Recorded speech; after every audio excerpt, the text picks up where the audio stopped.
Your car seat journey can become very, very complicated with so many car seats available on the market, each looking different than the other and having different features, and it can be bewildering. So here at Wheelwell, we're trying to smooth this ride for you with information to make your decisions easier. Now, as a parent, you need to decide whether you are going to buy your car seats in the different groups, or are you going to buy a multi-stage seat? And if you buy a multi-stage seat, what do you look for? And this is very important because not all seats are created equally.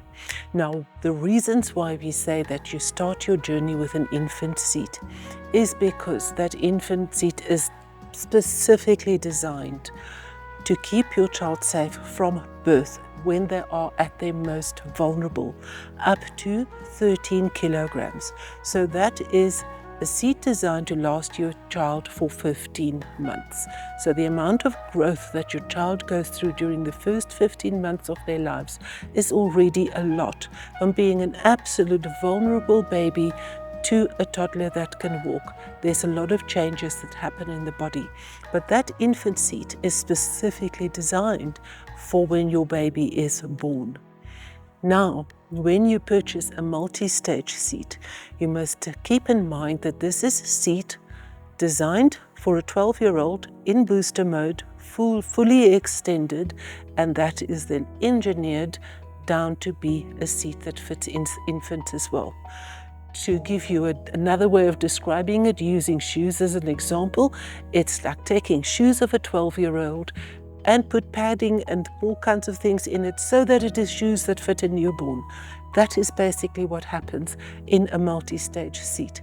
So when you do purchase a multi-stage seat, there are certain things that you have to look for. So first of all, make very sure that you know the limits of the seat. So the things that you look for is for how long can you rear face that seat? Is it going to be 15 months or is it going to be 4 years? Then you have to look at the angle of the seat in the rear facing mode.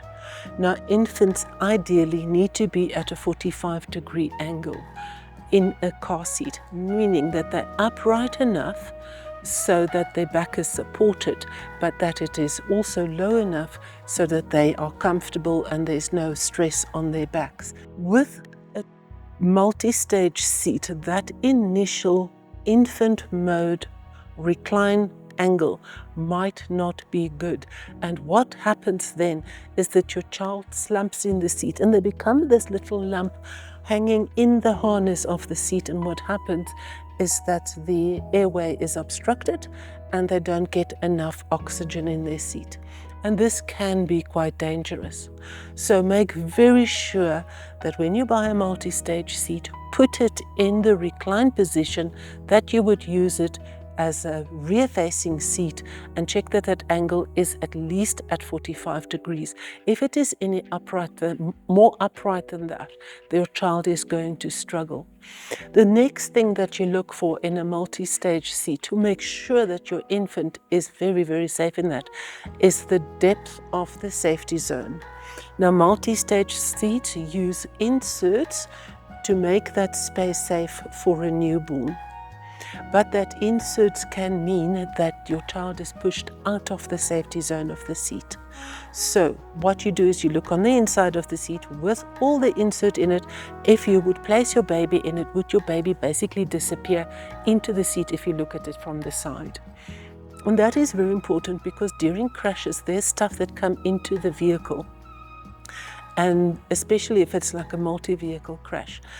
And you need to protect your child with that level side impact protection. So it's very important that you have the whole body side impact protection for an infant, and make sure you have that in your multi-stage seat as well. And then make sure that when that multi-stage seat becomes a booster seat, that you have enough space in your vehicle, meaning that if you use it in booster mode, fully extended when your child is, say, 10 years old, will the space that you have on the seat to the roof, is that enough to accommodate your seat? So When you start your car seat journey and you want to go, we advise that you start with the infant seat. But if finances is something that you have to consider, space and all of those other things that you think about when you buy a car seat, and you pick a multi-stage seat, make sure that that multi-stage seat is giving your child enough safety in every mode that it represents, meaning infant, toddler, and booster seat. But most importantly is when your child is most vulnerable in their infant stage.